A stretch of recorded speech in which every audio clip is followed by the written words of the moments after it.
Assalamualaikum warahmatullahi wabarakatuh. Saya Dita Anggini dengan NIM 20080860032 dari kelas PB 3B. Di sini saya akan melaksanakan tugas mata kuliah Media Pembelajaran Biologi yang diampu oleh Bapak Widi Cahya Adi MPD. Di sini saya akan membuat media 3 dimensi. Dan materi yang saya dapatkan yaitu mengenai lantai. Dan saya mendapatkan KD 4.8 yaitu menyajikan laporan hasil pengamatan dan analisis fenetik dan filogenik tumbuhan serta peranannya dalam kehidupan.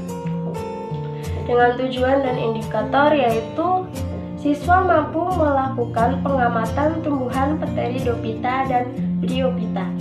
Dan di sini saya akan menjelaskan mengenai pengamatan dari tumbuhan Pteridophyta menggunakan media realia. Di sini saya menggunakan 3 jenis spesies Pteridophyta. Nah, ini yang pertama, yaitu ini yang kedua, dan ini yang ketiga, dengan bentuk daun yang berbeda-beda. Alasan saya menggunakan media realia pada pembelajaran 3 dimensi yaitu tumbuhan paku sendiri banyak ditemukan di Indonesia, di sekitar rumah, karena habitat mereka yaitu tumbuh di tembok-tembok yang lembab atau bebatuan yang lembab, sehingga mereka dapat tumbuh dengan baik. Nah, walaupun jika nanti tumbuhan paku sudah mulai sedikit, maka tumbuhan paku bisa dikeringkan atau dibikin herbarium untuk bisa digunakan lagi saat pembelajaran. Baik, yaitu ini adalah contoh dari yang herbarium tumbuhan paku. Nah, di sini tumbuhan paku yang sudah dikeringkan, namun diberi pewarna lagi agar terlihat lebih indah dan bagus. Nah, yang ini yaitu tumbuhan paku yang aslinya, dan di sini ini masih ada akarnya, dan yang ini sudah tidak ada akarnya. Baik, di sini saya akan menjelaskan mengenai Pteridophyta sendiri. Nah, Pteridophyta berasal dari pteris, yaitu artinya bulu burung, dan kata phyta yaitu artinya tumbuhan.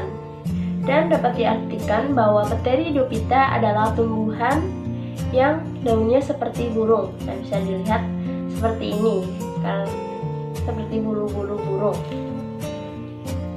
Dan tumbuhan paku merupakan tumbuhan peralihan antara tumbuhan bertalus dengan tumbuhan berkormus, karena sifat dan bentuk yang dimiliki oleh tumbuhan paku dan antara lumut dengan tumbuhan tingkat tinggi. Yang kita ketahui bahwa tumbuhan paku itu adalah termasuk tumbuhan berkormus, dan tumbuhan berkormus adalah tumbuhan yang sudah bisa dibedakan antara akarnya, batangnya, dan daunnya.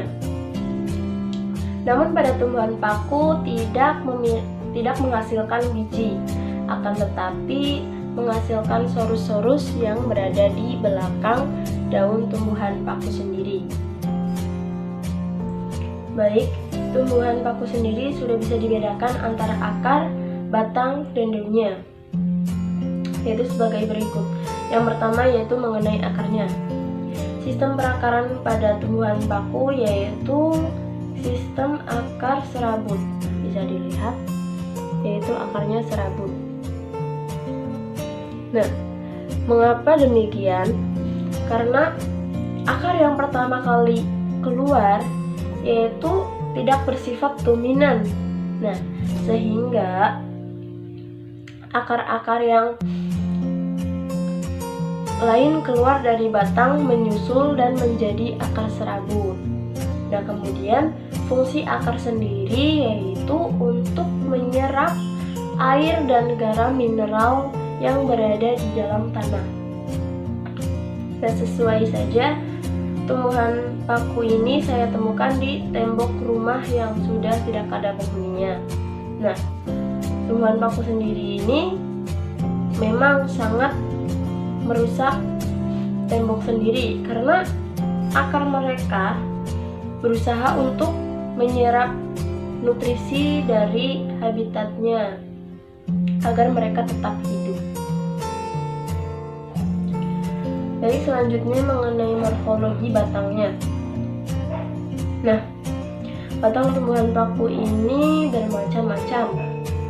Ada yang pendek, ada yang panjang, ada yang merambat atau yang memanjat. Nah, contoh tumbuhan paku yang batangnya merambat yaitu tumbuhan paku ini. Nah, tumbuhan paku ini habitatnya pada bebatuan merah yang sangat lembab. Nah, mereka tumbuh secara bersamaan atau bergerombol terus saling merambat satu sama lain. Nah, tumbuhan paku sendiri batangnya yaitu termasuk batang dikotom atau bercabang-cabang menggarpu. Bisa dilihat bahwa tumbuhnya itu bercabang-cabang menggarpu. Nah, biasanya cabang-cabang yang baru tidak tumbuh dari ketiak daun seperti pada tumbuhan yang lain. Nah, pada tumbuhan paku sendiri, yaitu cabang yang baru akan tumbuh dari tumbuhnya akan membentuk tunas. Nah, membentuk tunas baru untuk memperluas wilayahnya, dan setiap batang memiliki banyak daun. Nah, seperti ini. Baik, selanjutnya mengenai morfologi daun pada tumbuhan paku. Daun tumbuhan paku biasanya melingkar atau menggulung, yaitu menggulungnya pada bagian daun mudanya saja. Contohnya yaitu seperti ini.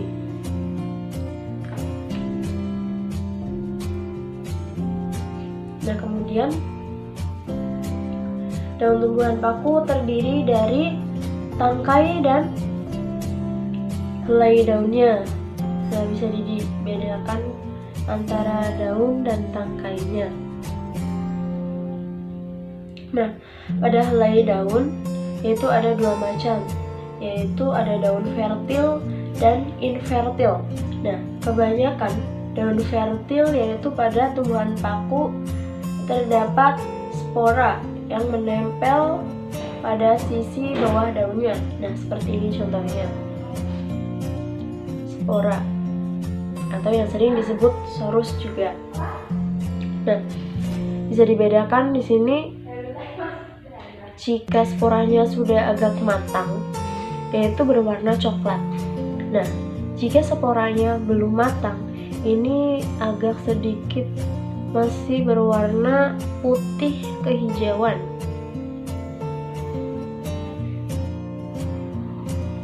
Baik, selanjutnya mengenai morfologi daun pada tumbuhan paku.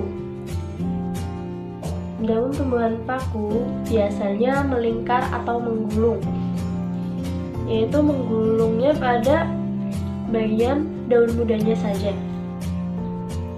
Contohnya yaitu seperti ini.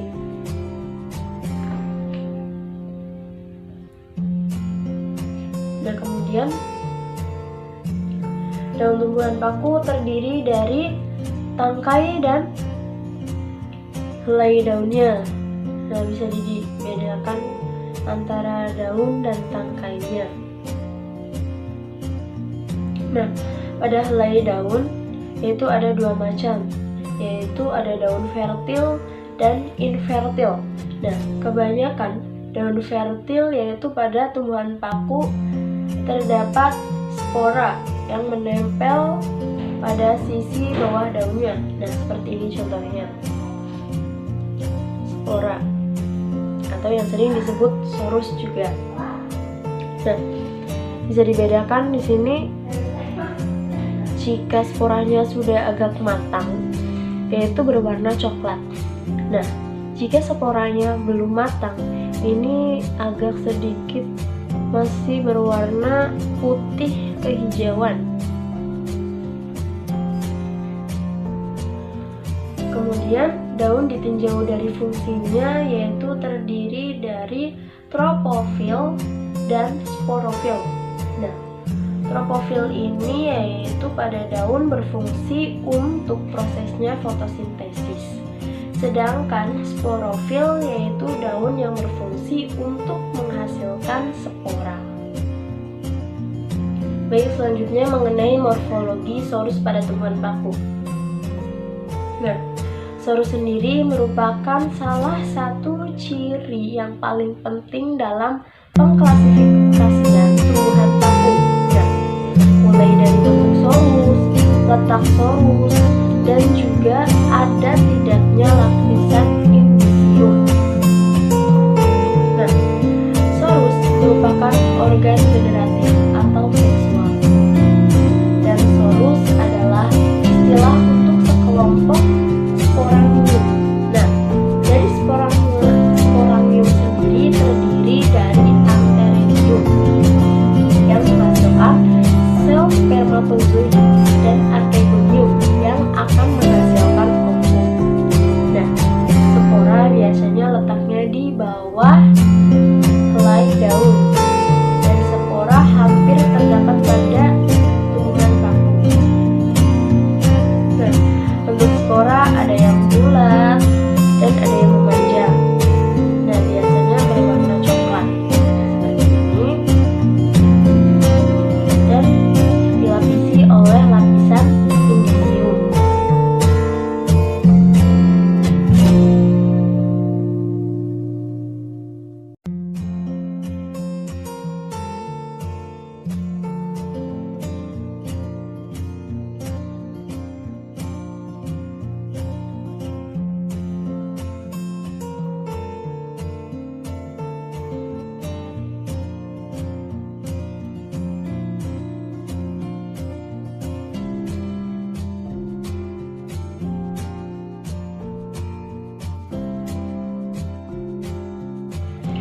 Baik, dapat disimpulkan bahwa tumbuhan paku yaitu termasuk tumbuhan berkomus yang sudah bisa dibedakan antara akar, batang, dan daunnya. Nah, pada akarnya termasuk sistem perakaran serabut yang berfungsi untuk menyerap air dan garam mineral pada habitatnya. Kemudian batangnya yaitu termasuk batang dikotom atau bercabang menggarpu, dan bentuknya yaitu ada yang panjang dan ada yang pendek. Kemudian pada daunnya ini termasuk daun majemuk.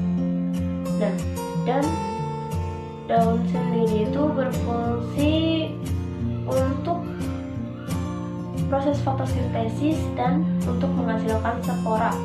Dan di bawah helai daun tumbuhan paku terdapat sorus.